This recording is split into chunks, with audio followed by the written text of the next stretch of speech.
Oh non, pas encore. N'aimeriez-vous pas ne plus avoir à entendre les noms de rappeurs liés à de mauvaises affaires, comme des démêlés avec la police, des peines de prison ou pire encore, des meurtres? Mais passons à autre chose. Qui est à l'honneur aujourd'hui? Un membre de la classe de première année 2017 de XXL qui s'est retrouvé dans la pire situation possible.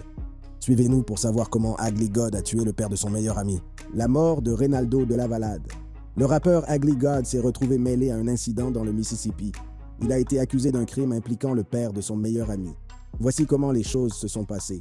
C'était le 29 juin 2023, une belle journée d'été à Gulfport, dans le Mississippi.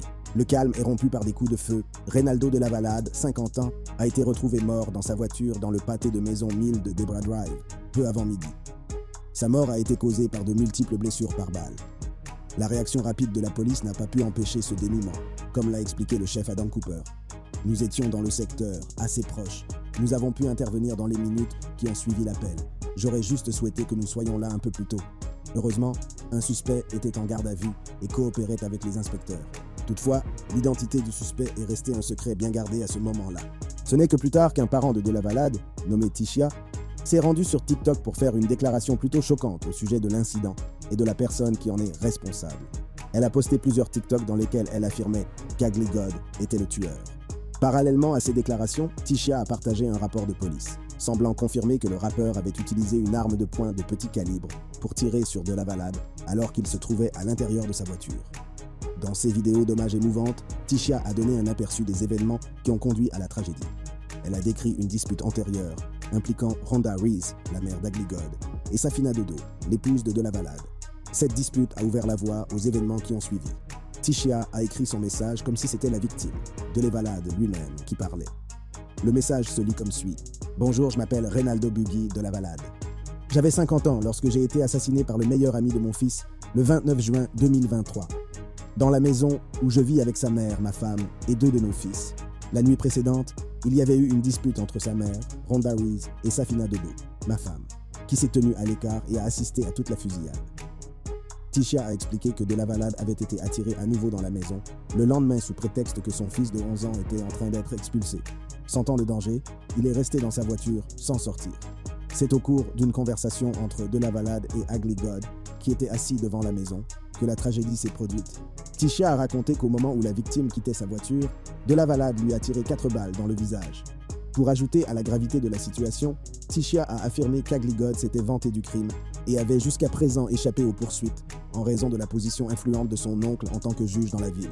La famille du défunt a publié sa nécrologie peu après. Reynaldo René de Lavalade Sr., affectueusement appelé Buggy, est né le 10 novembre 1972 de ses parents, Irving et Teresa de Lavalade. Il était leur 4e enfant. Le parcours de Reynaldo René a commencé dans le Pass Christian School District, où il a fréquenté l'école primaire, le collège et le lycée. C'est là qu'il a découvert sa passion pour le sport, remportant de nombreux prix et trophées pour son dévouement et ses compétences. Même après ses études secondaires, le sport a continué à occuper une place importante dans sa vie. Il a porté de nombreux chapeaux dans le monde du travail, depuis les casinos jusqu'au poste de direction chez Sleep King Warehouse et Gulf Coast Laundry, en passant par la construction de navires chez US Marine Inc. Sa dernière mission l'a conduit à Soprema, où son éthique de travail et son dévouement étaient évidents. Il était connu pour être un travailleur assidu et, une fois la journée de travail terminée, il se transformait en passionné de sport et en parieur enthousiaste. Football, basketball, tennis et courses de chevaux. Dès qu'il s'agissait de parier, Reynaldo René était prêt à relever le défi. Les machines à sous du Coast Casino étaient un autre de ses centres d'intérêt, et la chance semblait souvent l'y favoriser. Parmi tous ses rôles et réalisations, il était aussi un mari, un père et un grand-père. Son amour pour sa famille, Safina, son épouse depuis 21 ans, et leurs 6 enfants ne connaissaient aucune limite. Reynaldo René était connu pour son sens de l'humour contagieux, riant souvent de bon cœur à ses propres blagues. Les réunions de famille et d'amis étaient pour lui une joie absolue, remplie de rire, d'amour et de ses mouvements de danse caractéristiques. Il était le bout en train de toutes les fêtes et embrassait la vie à bras ouverts. Pourtant, sous ces aïrs de bout en train se cachait un homme aux principes inébranlables. Reynaldo René ne tolérait pas le manque de respect et était prêt à défendre ses convictions, quel qu'en soit le prix. Avec le buzz autour du rôle présumé d'Ugly God dans le meurtre, le rappeur a dû en avoir vent, mais il semble qu'il ne se laisse pas démonter. L'ancien XXL Freshman s'est rendu sur Twitter le vendredi 18 août et a apparemment ignoré les allégations avec un peu d'assurance. N'est-ce pas amusant de voir à quel point les choses peuvent changer en un an? #Don't believe the hype, a-t-il tweeté, accompagné de 4 photos de lui serrant avec assurance des liasses de billets. Alors que les fans et les curieux se bousculent pour obtenir davantage d'informations sur cette affaire, les médias sociaux sont devenus un terrain propice aux spéculations et aux opinions. Certains se disent choqués, comme un utilisateur de Twitter qui a déclaré « Je ne m'attendais pas à ce que Ugly God soit un meurtrier ». Pendant ce temps, d'autres tentent de fournir un contexte, avec un tweet notant « Lol, tous ces rapports sur Ugly God omettent la partie où le mec qui l'a tué tenait sa mère en joue, mais tout ce qui vous permet d'obtenir des clics, je suppose ». La personne à l'origine de ce tweet a des doutes quant à l'exactitude et à l'exhaustivité des rapports sur la situation d'Ugly God. Le commentateur pense que les rapports omettent un détail essentiel, le fait que la victime présumée tenait la mère d'Ugly God sous la menace d'une arme à feu, et suggère que les médias pourraient le faire pour attirer davantage l'attention. Nous ne pouvons toutefois pas vérifier cette affirmation pour l'instant. Une vidéo TikTok émouvante, postée par un utilisateur nommé TazeLife, qui serait la sœur de la Balade, a mis en évidence la gravité de la situation. Cette vidéo comprend des images des funérailles de la Balade. Et dans la légende, on ressent un sentiment de tristesse et de déception en lisant Ugly God. Notre système judiciaire m'a laissé tomber. Certaines personnes ont également évoqué l'idée que le juge Reese pourrait avoir une certaine influence dans cette affaire, mais il est important de noter qu'il n'y a aucune preuve confirmée de son implication directe à l'heure actuelle. Ce n'est pas la première fois que le rappeur est lié à un crime, même si le dernier n'était pas aussi grave qu'un meurtre. Mercredi 27 mai 2020, tard dans la nuit, une vidéo a commencé à circuler sur Internet, montrant le rappeur de Houston dans une situation plutôt fâcheuse. Il est menotté et encadré par 2 policiers, ce qui laisse présager une arrestation. L'incident semble provenir d'une bagarre survenue à l'extérieur d'un hôpital, mais les détails exacts sont inconnus. Le rappeur n'a pas fait parler de lui ces dernières années, mais le fait qu'il ait tiré sur Reynaldo pourrait porter le coup de grâce à sa carrière en perte de vitesse. L'avènement d'Ugly God. Ugly God, de son vrai nom Royce Cornell Davison Rodriguez, s'est fait connaître avec son tube de 2016 Water, qui a atteint la 80e place du Billboard Hot 100 en 2017. En juin 2017, Ugly God a été sélectionné comme l'un des 10 membres de la XXL's 2017 Freshman Class. Il a présenté son talent lors du Freshman Cypher aux côtés de Playboi Carti, Made in TYO et XXXTentacion, accumulant plus de 53 millions de vues sur YouTube en juillet 2023. Son parcours dans la musique a commencé avec la sortie de sa première mixtape, The Booty Tape, en 2017 sous Asylum Records. Il a enchaîné avec son premier album studio, Bumps and Bruises, sorti en 2019. Né le 19 septembre 1996 à Fort Wayne, dans l'Indiana, Ugly God s'est ensuite installé dans le nord de Houston, au Texas, où il a passé la majeure partie de sa vie. Il a joué au basketball pour l'équipe du lycée de Gulfport, dans le Mississippi. Son héritage est le reflet de son père afro-dominicain et de sa mère afro-américaine, et il a grandi en étant bilingue, parlant à la fois l'espagnol et l'anglais. Il a parlé de son éducation en ces termes. « Mon père et ma mère ont divorcé, j'ai donc été élevé dans le Sud en tant que noir. Si vous êtes allé en République dominicaine, vous devez savoir qu'il y a beaucoup d'Espagnols, des Dominicains foncés. Ils sont aussi noirs que moi. Il se trouve que mon père était un Dominicain noir et que ma mère est noire.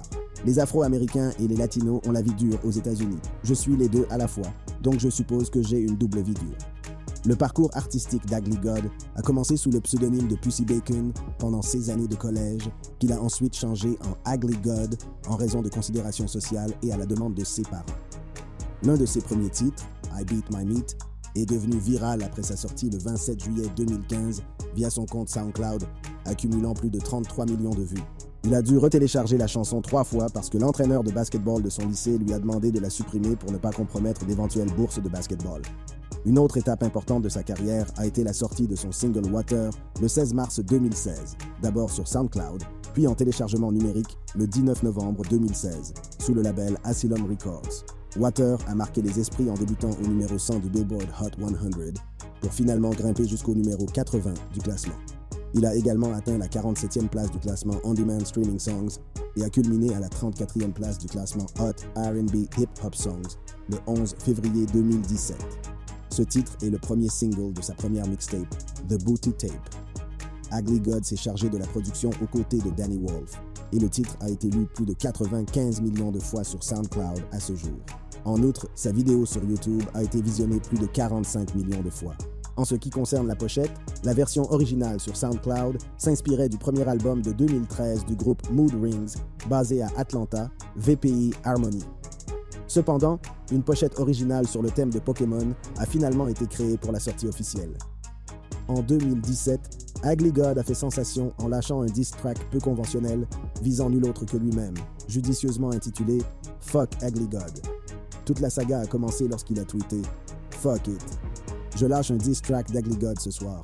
J'emmerde ce connard d'Ugly God. Quand je le vois, c'est à vue. Minuit, heure de l'Est, le 26 juin.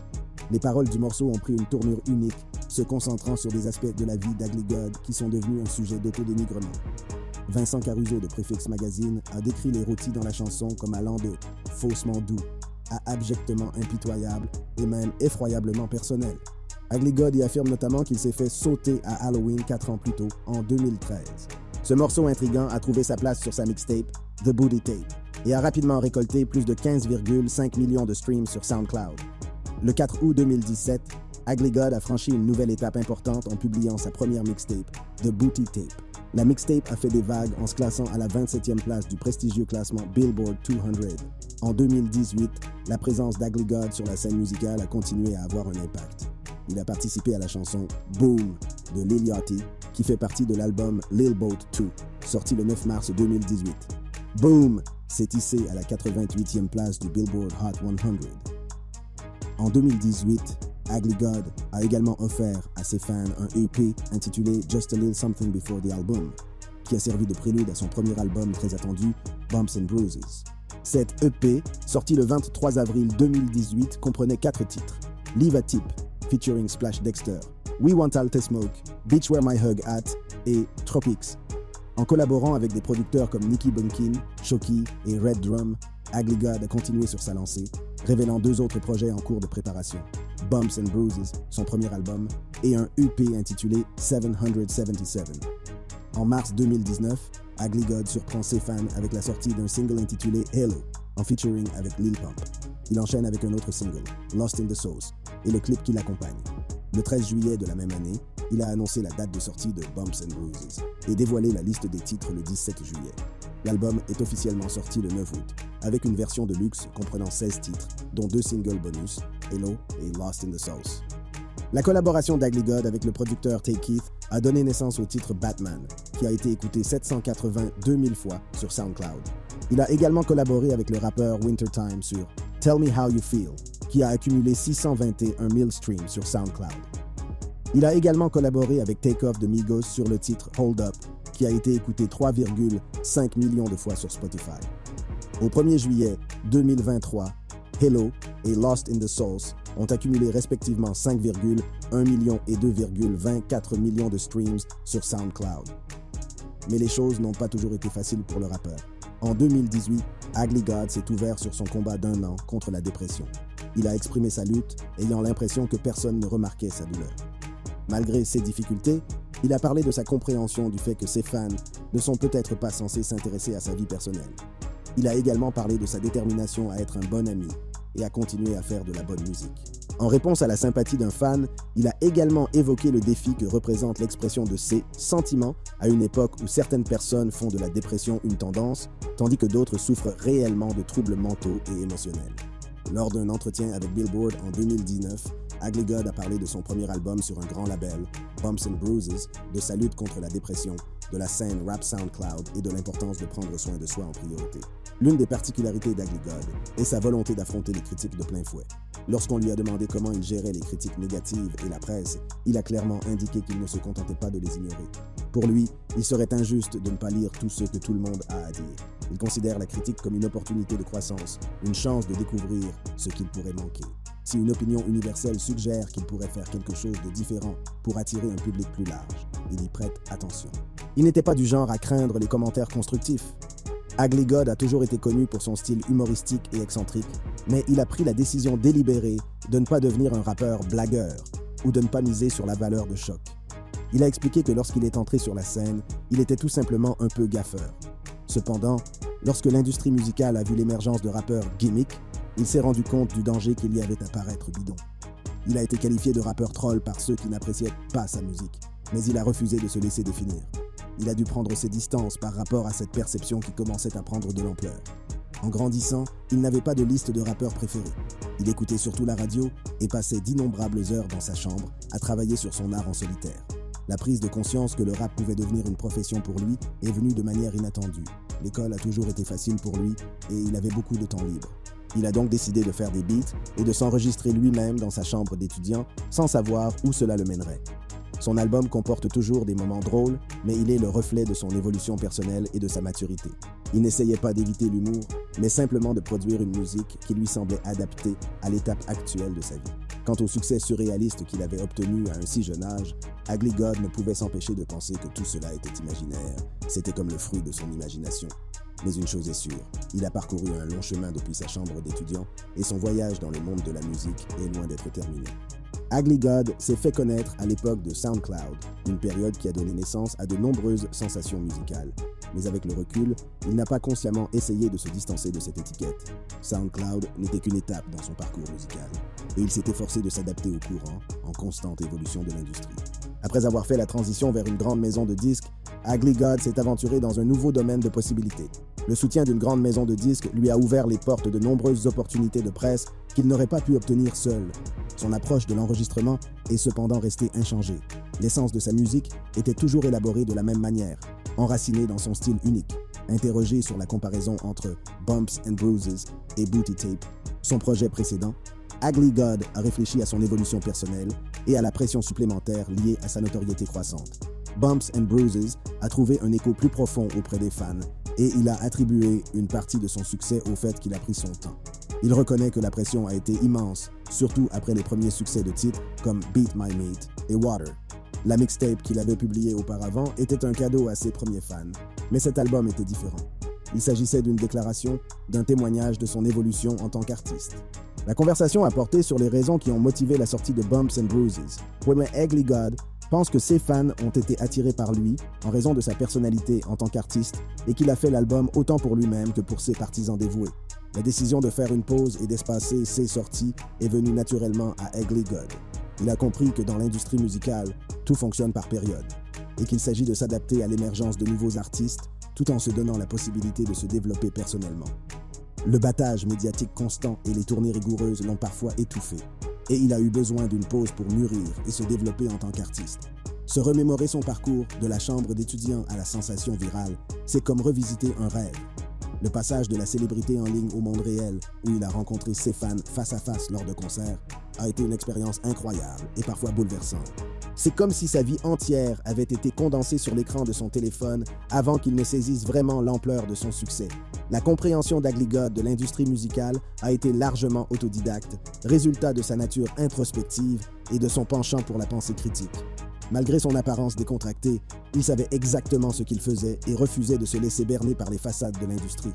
Lorsqu'on lui demande ce qu'il espère que les auditeurs retiendront de son album, Ugly God transmet un message de résilience et d'épanouissement personnel. Sa rupture avec la scène musicale lui a permis de se retrouver et il voulait que ses fans comprennent que parfois, prendre du temps pour soi peut conduire à un changement positif. Est-ce que c'est Ugly God qui l'a fait? Selon le récit de Tisha, la dispute entre la mère d'Ugly God et la femme de Reynaldo avait préparé le terrain pour la tragédie. Elle s'est exprimée au nom de Reynaldo et a déclaré « Après la dispute de la veille, j'ai enlevé tous mes vêtements et j'ai continué à vivre ma vie. Le lendemain, on m'a attiré à la maison en me disant que ma fille de 11 ans allait être mise à la porte. De la Valade, conscient du danger qui le guette, hésite à quitter sa voiture. Tisha raconte une conversation avec Ugly God, qui était assis devant la maison. Alors que Reynaldo tente de sortir, il reçoit 4 balles dans le visage. Tisha a ensuite révélé qu'Ugly God avait invoqué la légitime défense lors de la fusillade, ce qui a soulevé des questions sur les intentions du rappeur et les circonstances entourant l'événement tragique. Elle a également accusé l'oncle d'Ugly God, qui, selon elle, était juge dans le Mississippi, de l'avoir aidé à se soustraire aux charges liées au meurtre de la Valade. Les accusations sont accablantes et brossent un tableau sombre d'un jeune artiste qui semble avoir échappé aux griffes de la justice grâce à ses relations.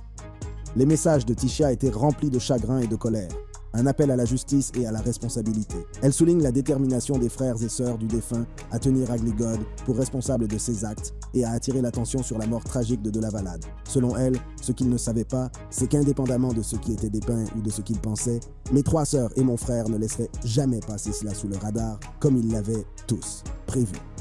Il m'a vraiment pris pour un nobody. Je suis Reynaldo de la Valade. Comme les détails de l'affaire sont limités, nous ne pouvons pas dire avec certitude ce qui s'est passé. Nous ne disposons même pas d'indices permettant de vérifier si l'affirmation d'Ugly God concernant la légitime défense était légitime ou si l'arme que Reynaldo aurait pointée sur la mère d'Ugly God a été retrouvée. Pour l'instant, nous ne pouvons nous appuyer que sur les messages de Tisha. Mais ce ne sera pas la première fois que la scène rap voit un artiste empêtré dans une telle affaire. Par exemple, l'affaire Way.NW Melly, qui s'est récemment terminée par un vice de procédure. Les accusations portées contre Melly étaient graves. Il était accusé du meurtre de sang-froid de ses amis d'enfance, Anthony Williams et Christopher Thomas Jr., connus dans le monde de la musique sous les noms de Way.NW Sackchaser et Way.NW Juvie. Les deux jeunes hommes, aspirants rappeurs au sein du collectif Way.NW, avaient été tués lors d'une fusillade après une soirée dans un studio d'enregistrement de Fort Lauderdale. Tout au long du procès, l'État a construit son dossier de manière méthodique, en appelant un large éventail de témoins, chaque élément de preuve ajoutant une nouvelle couche au puzzle complexe. Les associés du rappeur ont témoigné à la barre, aux côtés d'experts médico-légaux qui se sont penchés sur les détails balistiques. Le feuilleton judiciaire s'est déroulé pendant des semaines et les spectateurs attendent le prochain chapitre de cette passionnante saga juridique. L'un des moments clés a été une prétendue confession sur Instagram. Le procureur Christine Bradley avait présenté un échange entre Melly et un individu connu sous le nom de Peezy Gambino. Le 26 octobre 2018, Peezy Gambino s'est enquis du bien-être de Melly. Ce à quoi le rappeur avait répondu de manière choquante « J'ai fait ça » et ajouté un « chut » feutré. Cependant, l'avocat de la défense Stuart Adelstein avait cherché à mettre en doute cette prétendue confession en pointant du doigt une série de textos où Melly avait éplé le mot « ça » comme DAT. L'argument d'Adelstein avait tenté de semer le doute en faisant une entorse à la linguistique qui avait fait sourciller. Bradley a répliqué en faisant référence à l'une des chansons de Melly, intitulée « Melly Fix That », et en présentant des messages dans lesquels il avait effectivement éplé le mot de manière conventionnelle. Une autre pièce du puzzle était la vidéo de surveillance du studio d'enregistrement de Fort Lauderdale. Elle avait filmé Melly, ainsi que le co-accusé Cortland Henry, Williams et Thomas, entrant dans une Jeep cette nuit fatidique. Quelques heures plus tard, Williams et Thomas ont été retrouvés morts. L'analyse des projectiles a révélé quelque chose d'intéressant dans cette affaire. Il semblait peu probable que la pluie de balles ait pu atteindre le 4x4 en mouvement, ce qui a amené les enquêteurs à conclure que les tirs provenaient de l'intérieur du véhicule. Les autopsies et la découverte d'une douille de calibre 40 à l'intérieur d'un sac en plastique ont indiqué le côté passager arrière gauche, où Melly s'était assise plus tôt dans la nuit. L'absence d'armes à feu et de résidus de poudre sur Melly a ajouté de nouveaux éléments d'intrigue à l'affaire. Mais avec tous ces indices et toutes ces preuves, il manquait encore quelque chose de crucial. Il en va de même pour l'affaire Ugly God. Nous n'avons pas encore entendu parler d'un motif concret pour le meurtre. Qu'est-ce qui aurait poussé Melly à tuer ses amis? Qu'est-ce qui pousserait Ugly God à tuer un homme proche de sa famille? Selon Tisha, Ugly God a invoqué la légitime défense. Dans le cas de Melly, cependant, l'État a allégué que les doubles meurtres avaient été commis pour servir les intérêts d'un gang criminel. L'argument de l'accusation reposait sur l'affiliation supposée de Melly au groupe G-Shine Bloods, un point qu'elle a cherché à mettre en évidence par le biais d'un témoignage d'experts. En juin, la salle d'audience avait vu arriver l'expert en gang Danny Polo, un détective sous couverture du bureau du shérif de Broward. Polo avait affirmé que Melly comprenait parfaitement les signes de G-Shine et les exécutait avec précision. Il avait également souligné les innombrables photos du rappeur aux côtés de membres de gangs connus, ainsi que son habitude particulière de remplacer la lettre C par B, K ou X dans ses messages, un indicateur potentiel d'appartenance à un gang. Polo avait en outre identifié des images de Melly exhibant des signes de gang sur des photographies et avait décodé des textes chargés de jargon G-Shine Blood. Le dossier de l'accusation avait pris une tournure étonnante lorsque Polo avait suggéré que l'association de Melly avec les Bloods n'était pas un acte, soulignant que G-Shine était connu pour ses tendances violentes. Bien que Polo se soit abstenu de citer les paroles du rappeur, il a laissé entendre que certaines des chansons de Melly faisaient allusion à son appartenance aux Bloods. Une autre partie importante du procès de Melly a porté sur les données des téléphones portables. Ils ont montré des cartes que le FBI a utilisées pour vérifier où se trouvaient les téléphones la nuit des meurtres. Mais l'agent Brandon Collins ne pouvait pas dire avec certitude si les téléphones se trouvaient au même endroit. L'inspecteur Mark Moretti avait utilisé un mandat spécial pour créer une frontière virtuelle autour de la scène de crime, comme une clôture numérique, en utilisant des applications telles que Gmail et Google Maps pour suivre les emplacements. Bien que le compte Gmail de Melly ait désactivé ses services de localisation, Moretti a réussi à corroborer les mouvements du téléphone grâce à la vidéosurveillance. Il avait notamment repéré la présence de Melly au studio d'enregistrement et la proximité de la Jeep avec divers commerces. Le détective a reconnu que les données de localisation des téléphones portables pouvaient être inexactes, car elles reposent en grande partie sur le positionnement des tours de téléphonie mobile. La révélation que le rappeur Fredo Bang était venu chercher Melly la nuit du meurtre après avoir reçu un code de localisation a ajouté une nouvelle intrigue à l'enquête. Enfin, dans la salle d'audience, ils ont examiné les preuves DNA trouvées dans la Jeep. Kurt Rode, l'analyste DNA, avait soigneusement testé différents objets à l'intérieur du véhicule, tels qu'une bouteille d'eau, des diapositives Gucci et une douille usagée. Étonnamment, aucun de ces objets ne présentait de DNA correspondant au rappeur. Mais les procureurs ont eu une lueur d'espoir lorsque du DNA peut-être lié à Melly a été trouvé sur la poignée de la portière arrière, côté passager. Le premier test n'a pas confirmé ce lien, mais un test complémentaire effectué quelques jours avant le procès a laissé entrevoir une correspondance possible.